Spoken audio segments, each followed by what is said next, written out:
Op 7 december 1941 voert Japan een verrassingsaanval uit op de VS. Een groot deel van de Amerikaanse vloot, die voor anker ligt bij Pearl Harbor, wordt vernietigd. De Amerikaanse inlichtingendienst heeft niets in de gaten gehad. De FBI heeft zelfs waarschuwingen van een Russische dubbelspion genegeerd. Kort na zijn intrek in het Witte Huis trekt de nieuwe president Harry Truman zijn conclusies uit de Japanse aanval en richt de CIA op. Dat is een duidelijke terechtwijzing voor de FBI en diens machtige directeur J. Edgar Hoover, die alle zeggenschap over spionageactiviteiten in het buitenland kwijtraakt. Oh, it's a horrible story. It started in 1940s. Harry Truman made a decision and told J. Edgar Hoover that he would not let J. Edgar Hoover handle foreign intelligence. Harry Truman was not about to set up a CIA as part of the FBI or set up the CIA and FBI in one organization. To him, that sounded like the Gestapo or the KGB. And Truman reluctantly approved the creation of the CIA, to everybody's everlasting regret.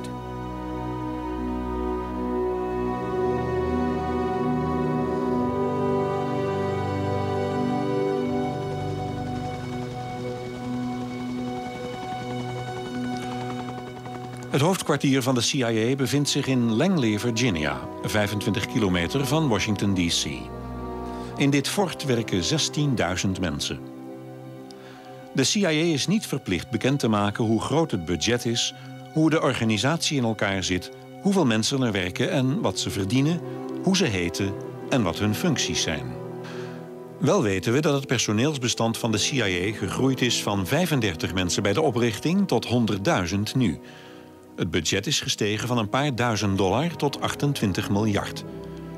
De CIA organiseert alle contraspionageactiviteiten in het buitenland, maar mag niets doen binnen de VS. Dat is nog steeds het domein van de FBI.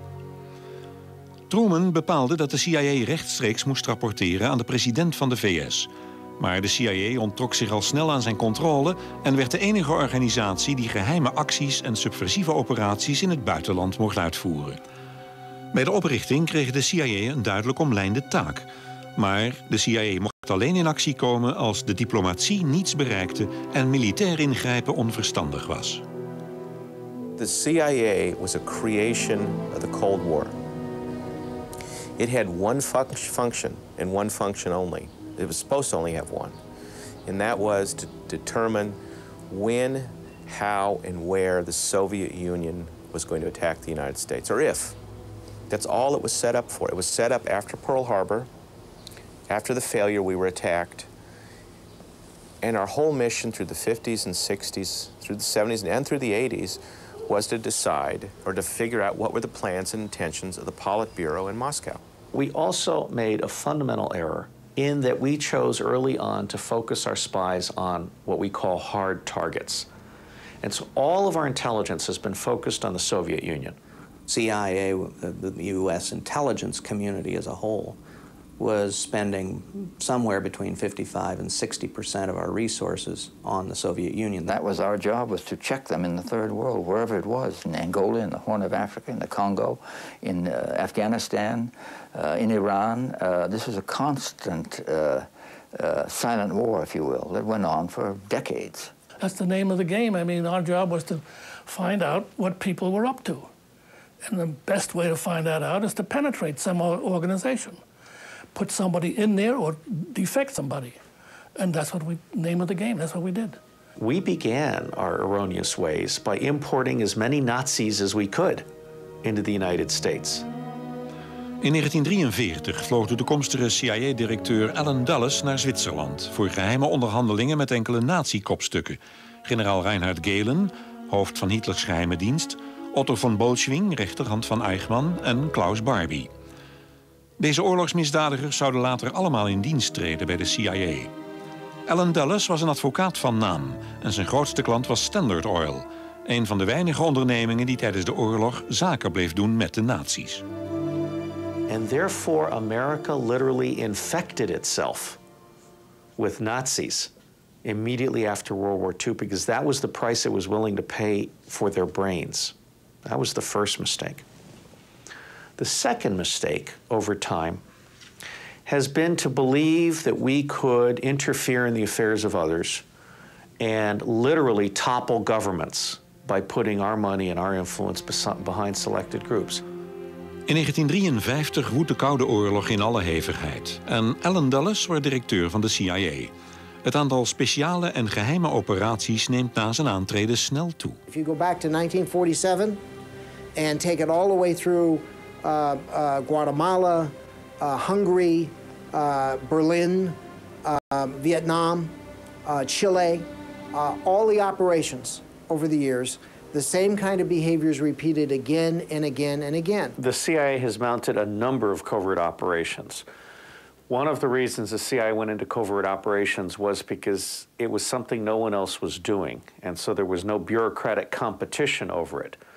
They also went into these operations because the presidents found that they could use this tool secretly without having to explain to the American people what they were doing. It's probably changed a fair amount over the years. If you were to go back to the Eisenhower period or even the early Kennedy period, there really was much more discipline and much more secrecy. And this, of course, these were the days when the CIA was really doing things like Iran, like Guatemala, and so forth. You didn't actually hear much in this country about those operations in those days because people didn't talk about them. In mei 1953 start Dulles operatie Ajax, de eerste van een lange reeks coups georganiseerd door de CIA. De Iraanse premier Mossadegh heeft besloten Anglo-Iranian Oil te privatiseren. Engeland organiseert een internationaal handelsembargo tegen Iran dat het land in een chaos stort. Maar Engelse en Amerikaanse oliebedrijven vinden dat niet genoeg en ontvluchten Iran. Ze dringen er bij de Engelse premier op aan president Eisenhower om hulp te vragen bij het verdrijven van Mossadegh. Allen Dulles begint een operatie om Mossadegh uit te schakelen en de jonge Shah weer aan de macht te brengen. Shah Reza Pahlavi zal over Iran heersen tot hij op zijn beurt wordt verjaagd 25 jaar later. It was not a big super planned coup. It was a big crazy thing that happened. But you know who was behind that? It was British Petroleum. British Petroleum, the Prime Minister of Britain, came to Eisenhower and said, there's a threat here of taking over the Iranian oil fields. We need it, just as you need Saudi Arabia. And so the Americans went along. Mossadegh was a communist, and I have no doubt he was. I thought it was a good idea. If we had not got rid of Mossadegh, you might have had a very different kind of government. Socialist, communist, God knows what. We can't now let Iran fall, but at the same time, we're not going to fight a war like Korea in Iran. We're not prepared to do that. So the cheap way to do it is covert operations. CIA will be more active. And so Allen Dulles became the director of CIA with the mandate to be active. And he said the inexpensive way to be a great power is to topple governments with the CIA. So this was a huge success. That's why they thought, well, Guatemala and other places, do it this way. You know, it's easier. And the question of whether it's moral or immoral. In juni 1954 besluit de nieuwe president van Guatemala, Jacobo Arbenz Guzman, de armste boeren stukjes land te geven die eigendom zijn van United Fruit Company, een Amerikaanse multinational. Hij gaat ook exportbelasting heffen. Guatemala is in het Caribisch gebied de grootste producent van bananen en tropische vruchten. Maar nagenoeg het hele grondgebied van Guatemala is in handen van United Fruit, dus de hele economie ook. When Guatemala very reasonably wanted to tax the bananas, the United Fruit Company asked the U.S. government to go in and basically bankrupt Guatemala. They were very close to people in the White House and the Pentagon and all over the government. They had an enormous influence over the U.S. government, and they were able to call for the overthrow of Arbenz. They were leaning leftward toward communism, and that was something that we wanted to resist. There were two things involved, United Fruit and communism. And Jacobo Arbenz came down on the wrong side of it. Samen met Allen Dulles en diens broer John Foster Dulles, minister van Buitenlandse Zaken, besluit president Eisenhower dat er in Chili een staatsgreep moet plaatsvinden. De gebroeders Dulles bezetten nu de twee belangrijkste posten binnen de regering Eisenhower: Buitenlandse Zaken en de CIA. CIA-directeur Allen Dulles zit bovendien in de Raad van Commissarissen van United Fruit. two brothers. One runs CIA, one runs the State Department, and their family law firm is involved with United Fruit in Central America. Allen Dulles was running his own private CIA out of Wall Street, out of his offices at number 44 Wall Street. You got to understand something. It's spy business.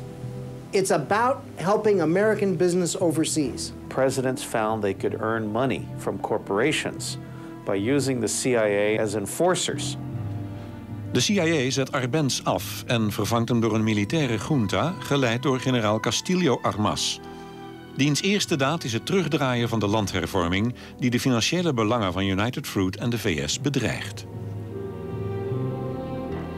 It was probably one of the worst things the CIA or the US government has ever done. The United States government and the CIA are responsible for genocide in Guatemala because they put in power people so as to avoid a small tax on bananas. They put in place a military dictatorship which for the next 40 years or so killed hundreds of thousands of people in Guatemala. Everybody likes to think that that was CIA that did a very delicate operation against Arbenz. Okay. Or that they did a very well-planned operation against Mossadegh. Those were two lucky things that happened. The U.S. treats the world as if it was the Godfather. They're very arrogant in their foreign policy. There are certainly incidences, whether they're in Guatemala in the 50s or the Shah, or, early on, where people could argue that CIA involvement was wrong. Well, whether it was right or wrong, that's a different matter. But that's what the CIA is for, to conduct clandestine operations. There was an American belief or illusion back there in the 1950s at the time of the agency's involvement in Iran and subsequently in Central America that the CIA could accomplish anything on the international scene. This mythology was encouraged by people in the agency. And this gave the CIA an aura of power. That was a problem that after a while they began to believe their own myth. They kept their position. They kept their money. They kept their power by being able to tell the President of the United States one thing. In the end, if you're really in trouble, we can come in and overthrow the government. We can come in and replace the government. We can give you that power. The biggest problem with that is a lot of people at CIA believed it. They believed they were that good. So this guy Castro, I mean, this ought to be easy enough. We thought we could just treat Cuba like a banana republic. And Cuba turned out to be a little bit stronger and a little bit smarter than the American bureaucrats expected. Y nuestra, de todos, de los revolucionarios, de los patriotas, será la misma suerte. Y de todos será la victoria. Nadat hij dictator Batista had verjaagd, nationaliseerde Fidel Castro de Cubaanse suikerplantages, die eigendom waren van Amerikaanse bedrijven. De VS zet meteen alle leningen aan Cuba stop en verbreekt de diplomatieke banden. Cuba sluit een handelsverdrag met de Sovjet-Unie en Castro daagt Washington uit door openlijk naar de gunst van Khrushchev te dingen. He was setting a very bad example for Latin America. I mean, the idea of this small island standing up to Washington and saying they will no longer be a client state, this was shocking. Toen Eisenhower de macht aan Kennedy overdroeg, overhandigde hij hem ook het Varkensbaai-dossier. Dat plan was een bedenksel van Allen Dulles en Richard Nixon, Eisenhowers vicepresident en Kennedy's tegenkandidaat tijdens de verkiezingen van 1960. Kennedy erfde dus een CIA-plan om Castro te verdrijven door een invasie bij de Varkensbaai op Cuba. He approved it. He was looking for ideas, and one of the ideas he approved was the Bay of Pigs, but it turned out to be the Bay of Pigs. Kennedy comes, just barely takes office. Goes through his inauguration. He's briefed on the Bay of Pigs. He doesn't like it, but he goes with it. And it turns out to be a disaster. De CIA stuurde 1500 ongetrainde Cubaanse ballingen op een zelfmoordmissie in de hoop dat Kennedy zou toegeven en ze Amerikaanse luchtsteun zou geven. Maar Kennedy weigerde dat en de operatie mislukte. De CIA legde alle schuld voor het Varkensbaai-fiasco volledig bij hem.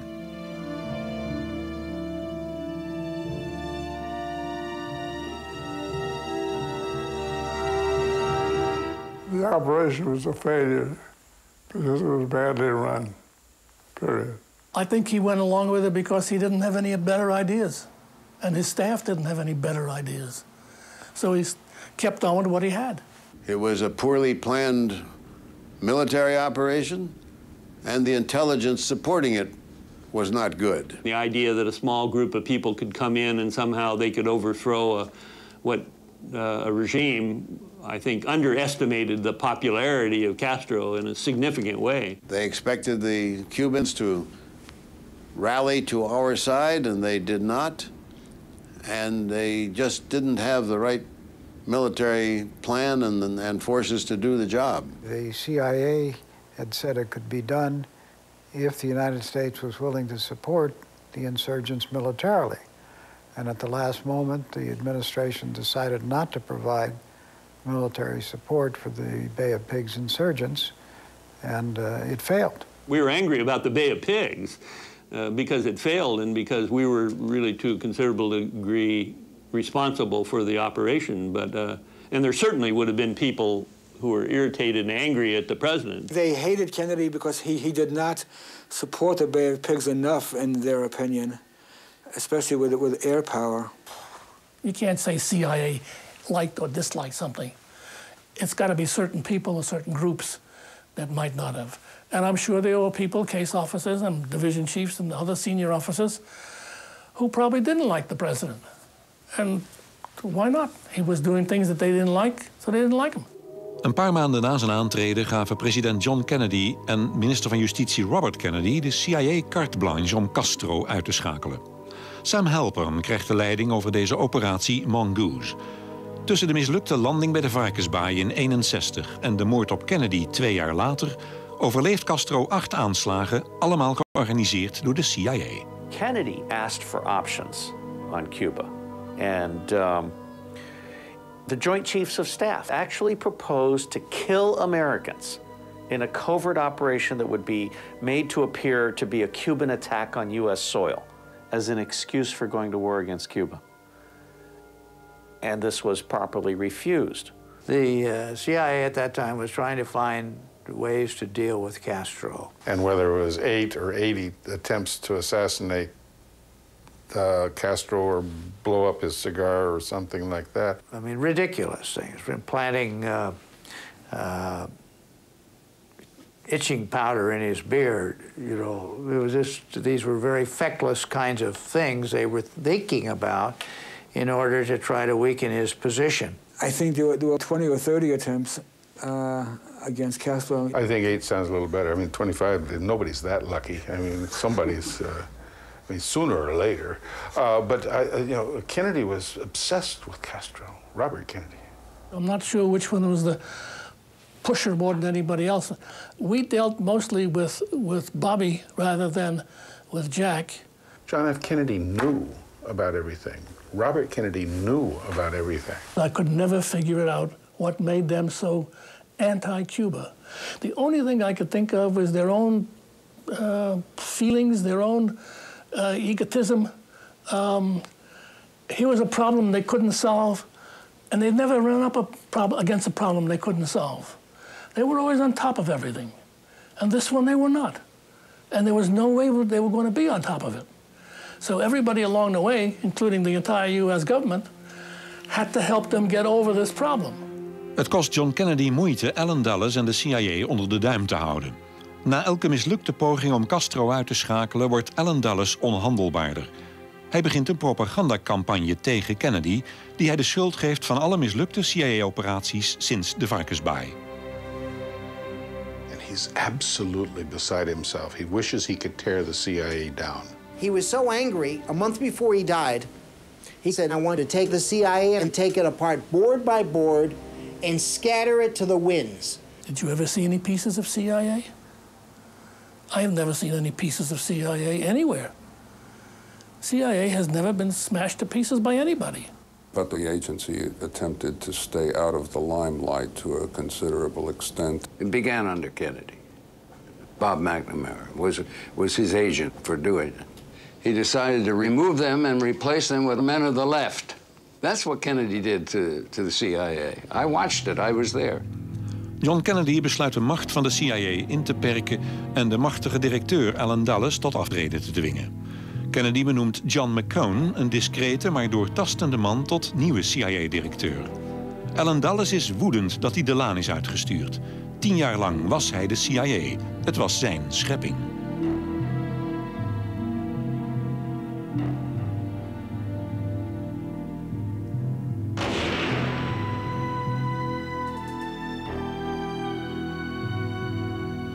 De dag na de moord op John Kennedy haast diens broer Bobby zich naar de nieuwe CIA-directeur John McCone. Hij heeft maar één vraag. Heeft de CIA mijn broer vermoord?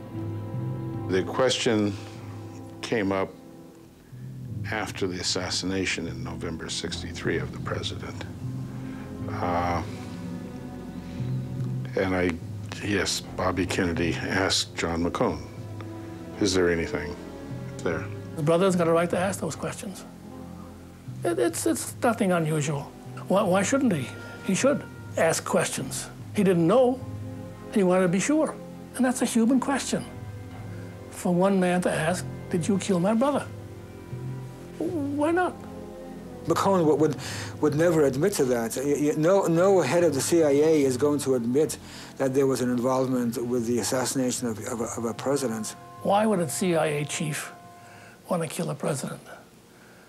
President fires him, then he hasn't got any. Then the guy doesn't have any tools anyway to kill a president. What would be the purpose? To show he didn't like the president? The president knows that by now. De nieuwe president Lyndon Johnson geeft de commissie Warren opdracht de aanslag op Kennedy tot op de bodem uit te zoeken. Het onderzoek wordt vreemd genoeg geleid door Allen Dulles, hoewel Kennedy en hij elkaar haten en Kennedy hem van zijn post had ontheven. Charles Cable, de tweede man bij de CIA onder Dulles en broer van de burgemeester van Dallas, assisteert bij het onderzoek. Een paar maanden later maakt rechter Warren zijn bevindingen openbaar in het bijzijn van president Johnson. Er was geen moordcomplot. Lee Harvey Oswald handelde in zijn eentje.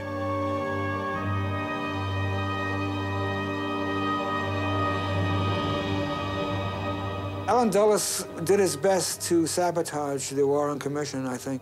If you don't want anything to come out of the commission, then it's not strange. You know, I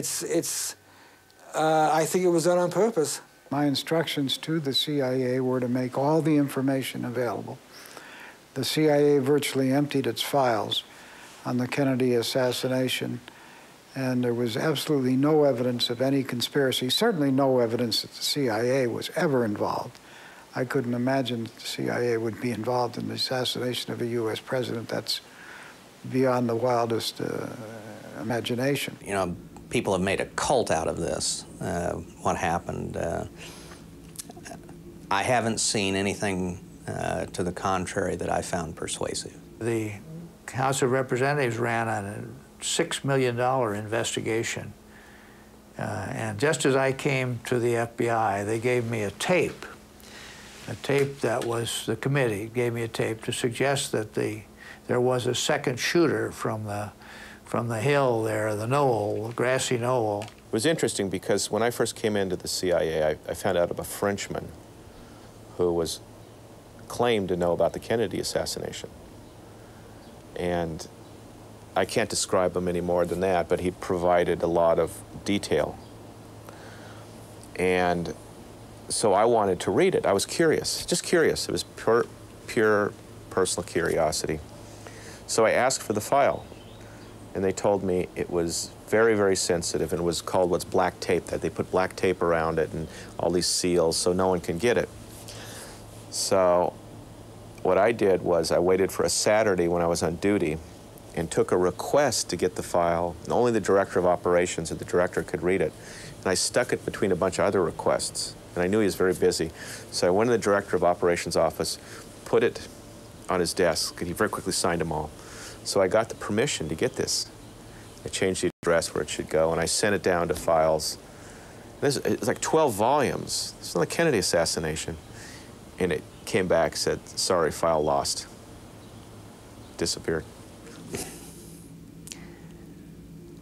I cannot tell you how many conspiracy theories I have dealt with over the decades. And the one thing I know is that conspiracy theories in Washington, D.C. don't hold water because nobody can keep a secret.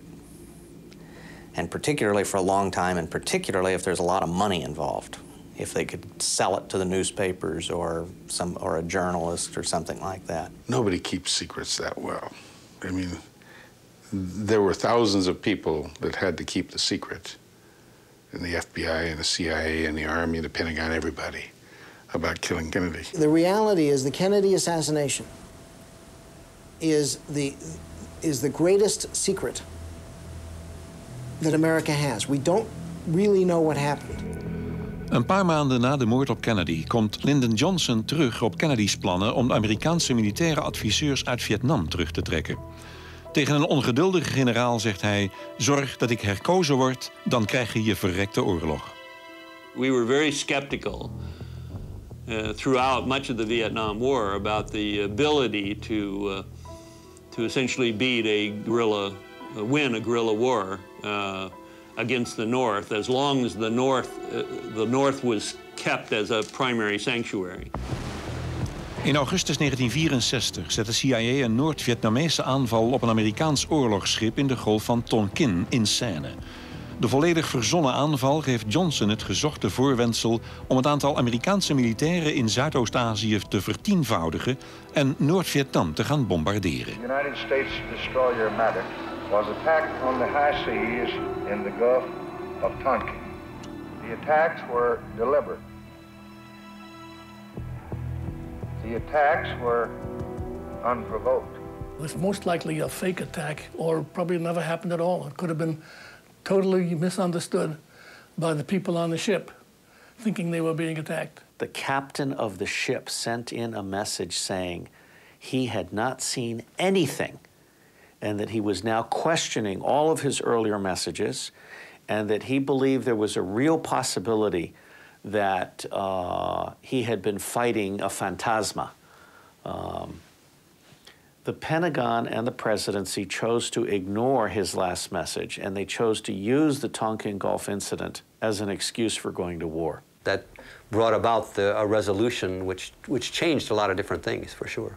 The determination of all Americans to carry out our full commitment to the people and to the government of South Vietnam will be redoubled by this outrage. There was used as a pretext to escalate the war. That incident was used as a justification for other action. Now we know that it was a lie. At the time it happened, people were suspicious, but it was only later that their suspicions were confirmed. And it was shown very clearly that it was all a pretext, a phony story.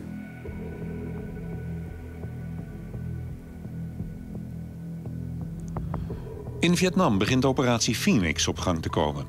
De CIA krijgt opdracht een reeks burgers te vermoorden om het land lam te leggen. Experts van de CIA leren speciale teams hoe ze de bevolking moeten terroriseren door leraren, artsen en zakenlieden te vermoorden.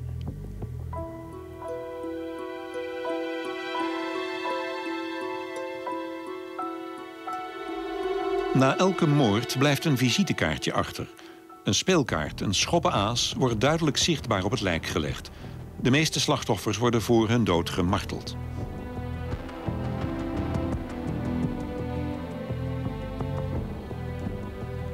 William Colby, de CIA-agent die de operatie leidde, zou een paar jaar later directeur van de CIA worden. Operation Phoenix was an operation to destroy the Vietcong structure. They wanted to eliminate anybody who had any connection whatsoever to the Vietcong. That was a covert operation which we were instructed to carry out in order to distract and hinder the North Vietnamese effort. Bill Colby is associated with Phoenix, and those ended up killing a lot of Vietnamese people. Would I want to go and dig all that up again? Probably not. It was, I think, run mostly by Bill. I mean, he organized it, I know. But the idea was as a protective device for our own operations, to protect their own operations. Bill Colby assured me that it was a reasonably crisp and clean operation. They just murdered anybody whom they thought had any connection to the Vietcong. I'm speaking now not of soldiers, but I'm speaking of civilians. And so it was a pretty bloody massacre. Strategic hamlets, rural pacification, all of these things generally fail in a revolutionary situation. That was part of a failed set of policies. And Lyndon Johnson gets absolutely buried in Vietnam. I got a letter from LBJ that said this is your lucky day. Time to put your khaki trousers on. We've got a job for you to do. Dean Rusk has caught the Asian flu and we are sending you... In 4 jaar tijd groeit het Amerikaanse leger in Vietnam van 20.000 tot 540.000 man. Een ex-medewerker van het Pentagon speelde de New York Times een vertrouwelijk dossier in handen dat beschrijft hoe Amerika betrokken raakte bij Vietnam en hoe de regering Johnson bedrog pleegde. We invaded Cambodia, we bombed Cambodian targets, and the Pentagon actually created false books, false records, to show that we were bombing inside of Vietnam. They mistook a civil war for a communist war and cost us 55,000 American lives in the process and 1 million Vietnamese lives. The Americans violated the Geneva Accord, the Americans committed war crimes, and the American people didn't realize that war crimes were being committed in their name. Very few people knew about all the terrible things that the CIA had done. Operatie Chaos, begonnen onder Johnson en uitgebreid onder zijn opvolger Nixon, richtte zich op rooien en subversieve elementen die door buitenlandse machten gemanipuleerd zouden worden. De CIA bespioneerde al jaren tienduizenden Amerikanen en tapte hun telefoons af. Speciale eenheden pleegden inbraken, doorzochten woonhuizen en openden de post van mensen wier enige misdaad was dat ze het oneens waren met de regering.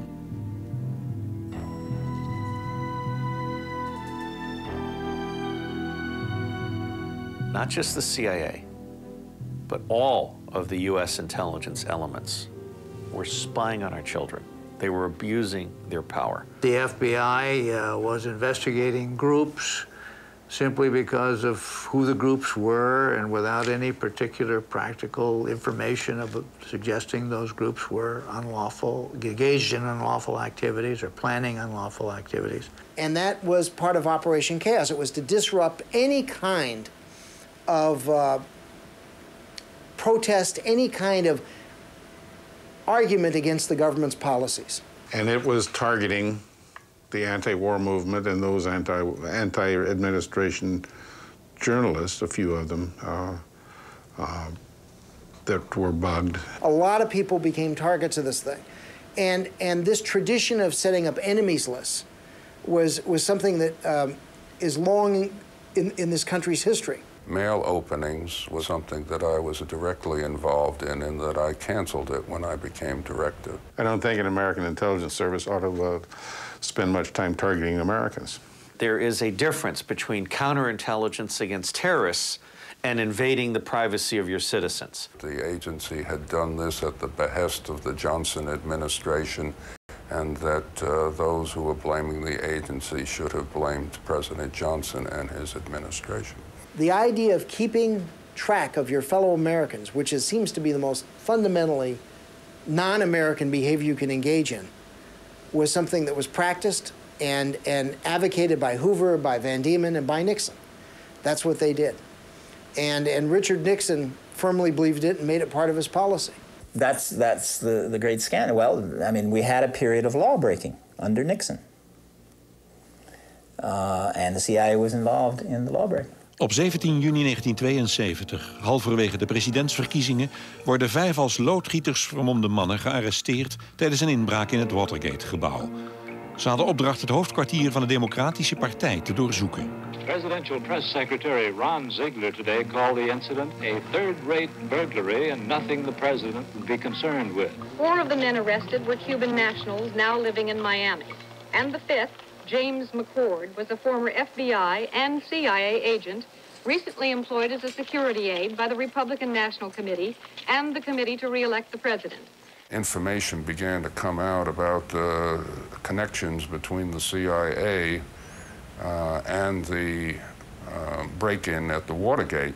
There were a few officers who had retired, who had formerly worked for the CIA, who were involved. I was appalled at this senseless, illegal action. And I was shocked to learn that employees of the re-election committee were apparently among those guilty. When his own case was involved, he apparently was rather limited because he made some terrible mistakes in defending himself. Nixon zet zijn herverkiezingscampagne voort in de overtuiging dat het Watergate-schandaal in de doofpot is gestopt.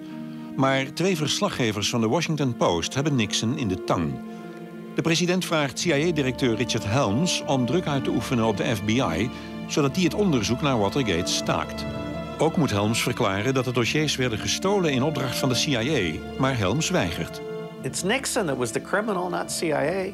The CIA refused to cooperate with a cover-up that was ordered by President Nixon. The CIA was being used by President Nixon to block FBI investigations. And he wanted the agency to come forward with a signed piece of paper, which I refused to do. Nixon asked Helms to do it. Helms said no.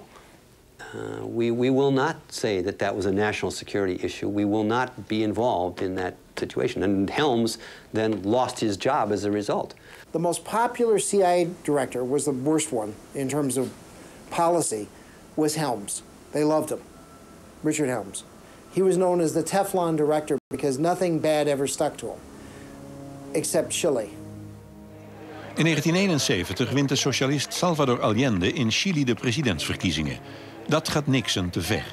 Hij geeft Richard Helms de vrije hand om te zorgen dat Allende niet aan de macht komt. This is newspaper talk, newspaper language, carte blanche. How many times do you really get carte blanche? Now, as far as Allende was concerned, Nixon instructed us to try and prevent Allende's access to office. And the CIA was creating all kinds of chaos in Chilean society, economic and social chaos, to give the military an excuse to step in and overthrow the government. Nobody talked about killing Allende. It was to try to get him out of office. But we were associated with people who were willing to kill Allende.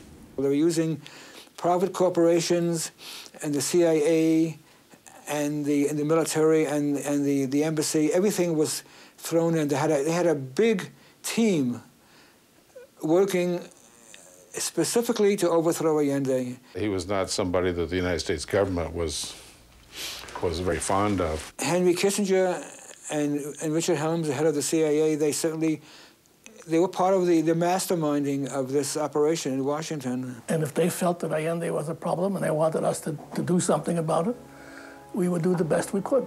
And we tried the best we could. Washington besluit de Chileense legertop te helpen om Salvador Allende af te zetten en generaal Pinochet aan de macht te brengen. Op 11 september 1973 voeren de militairen hun coup uit. Salvador Allende wordt vermoord, al pleegt hij volgens de CIA zelfmoord. Nadat de CIA lijsten met verdachte personen aan de junta heeft overhandigd, worden duizenden Chilenen door doodseskaders gemarteld en vermoord.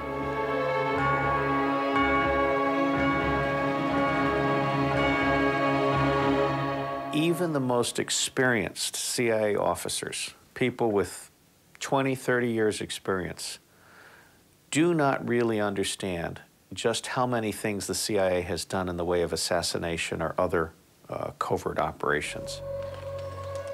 Het congres voelt zich nog steeds gekrenkt door het feit dat Nixon ze heeft voorgelogen en vernederd voor hij tot aftreden werd gedwongen. De rol van de CIA bij de coup in Chili, plus de onthullingen over de samenwerking van de CIA met het Witte Huis tijdens de Watergate-inbraak, zijn aanleiding voor het congres om de CIA in te tomen. In 1976 leidden ondervragingen van CIA-directeuren door de commissie Church tot grote verbijstering. Het wordt een keerpunt in de Amerikaanse politiek.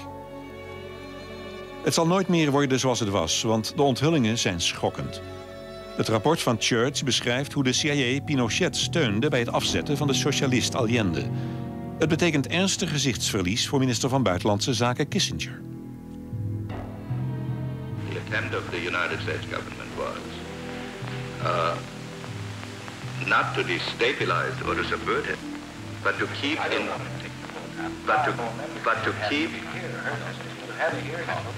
to keep in being those political parties that had traditionally contested the elections. And our concern was with the election in 1976, and not at all with a coup in 1973 about which we knew nothing. Henry Kissinger was not enthusiastic about the revelations that the Pike and Church committees made because he came under a lot of criticism for things that he said and did. Chile was an abuse of American power. It was an abuse by Kissinger, and it was an abuse by the corporations that wanted Kissinger to act on their behalf. Richard Helms moest getuigen. Hij had nog nooit iets in het openbaar gezegd. Volgens de Washington Post zat Helms tijdens zijn verhoor onder ede meerdere malen op het randje van mijnheet. Helms was verantwoordelijk voor de afluisterpraktijken, maar hij wist alle dossiers te vernietigen voor hij de CIA in 1973 verliet. Now, Mr. Helms, in that answer you used a vague term. Let's try and clarify it. You say you told him about this operation. Well, I thought so, but maybe I wasn't specific enough about it. I don't know. I thought that this was the general purport of it, and that to get information out of the letters, you would have to open them. This is an agency that need not obey the law. The way we were trying to get on with our job, we were trying to protect our form of government and our way of life. Now, I'm trying to find out why a program like this went on for 20 years.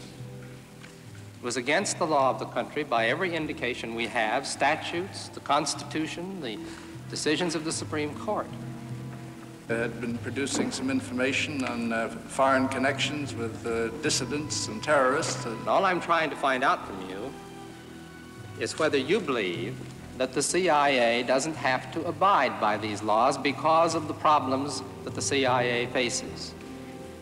Well, I think my position, I don't think things are black and white in this life. You were conscious of the serious question of its legality. I was, sir. And nevertheless, you continued to pursue the program. That statement, covert coverage has been discontinued, was a lie. The mail continued to be open. How does a president exercise any control over the CIA or any of these agencies? I just want to ask one question. Do you know that Mr. Nixon didn't know about that CIA mail intercept operation? And if he did, there's no one, including you, that have been able to tell us that he did.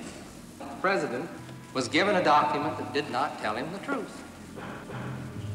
Can't you ask President Nixon whether he knew or not, and I will be guilty as charged. If you had been the President of the United States and had asked for recommendations coming from a report that was signed by you, the director of the CIA, what would you believe? Well, Mr. Chairman, I have to concede that on the record here and without the discussion that went on at the time, it certainly looks that way, and I'm sorry if I made a mistake at that time. He's the one who used to lie to the presidents. He's the one who lied to Congress. He's the one who tried to keep the thing going. Yet he's the big hero at the CIA. Richard Helms will go down in the history of CIA as the man who kept the secrets. And he went to his death with lots of secrets that nobody will ever know about. That's fine. That's what the intelligence system is all about. There are certain things that you're not supposed to see the light of day. And Dick managed to keep a lot of them secret. He was very good. Ook voormalig CIA-directeur Colby moest voor de Senaat verschijnen. De eerste vragen gaan over de putsch in Chili. The agency make money, they print money. For example, ITT offered the CIA money to destabilize in Chile. We must rest only on appropriated funds. However, in the process of our operations, we do develop proprietary organizations. Mr. McCone was involved, and he was involved with the CIA. It kind of indicates that maybe that's not an outrageous request. Some of our activity along these lines have been generally known for years, and no objection made against them. Have you ever been briefed on the full extent of CIA's relationships with the mafia? If so, when and with whom? Colby was the man who finally saw that Frank Church was not going to go away. And he took the transparency route, and it changed forever how CIA is run. Colby wordt ondervraagd over de voortvarende werkwijze van de CIA en alle aanslagen, met name die op Fidel Castro. Does this pistol fire the dart? Yes, it does. What range does it have? 100 meters, I believe, about 100 yards, 100 meters. De in het nauw gedreven Colby is uiteindelijk bereid meer te vertellen over Vietnam en operatie Phoenix. In effect, this Phoenix program was an assassination program. Was the objective of eliminating the infrastructure of the VC fully discussed at each briefing? How many roughly would you estimate were eliminated? Some 20,000 had been killed by that time. Like most congressional and presidential commissions, their long-term impact was next to nothing. All of these commissions have not really had an impact because they haven't addressed the mindset, the culture, the character of the people actually doing these operations. Maar president Ford zou de CIA de genadeslag toebrengen. In 1976 tekende hij een presidentieel besluit dat eindigde met de woorden: geen enkele Amerikaanse overheidsdienaar mag betrokken zijn bij of samenzweren tot het plegen van politieke moorden. So we couldn't conduct assassinations or kill anybody. There's a series of executive orders which we were not forced, but we were asked to read and sign. The reason that Jerry Ford signed the executive order was because it was the time of the Church Committee, the time of the investigations, and it was a lot of pressure. And he had to say something. Our legislature and the American people began to believe that you can legislate morality. It was on the heels of Allende as well as everything else. Gerald Ford looked up, and he's president, and he signs the executive order 12033 that says there will be no assassinations, period. Baloney. They've always done it. If it was in the interest of the United States to assassinate somebody, they would do it. Every government has used it when necessary. It's nothing special. Assassination is a tool of government, that's all.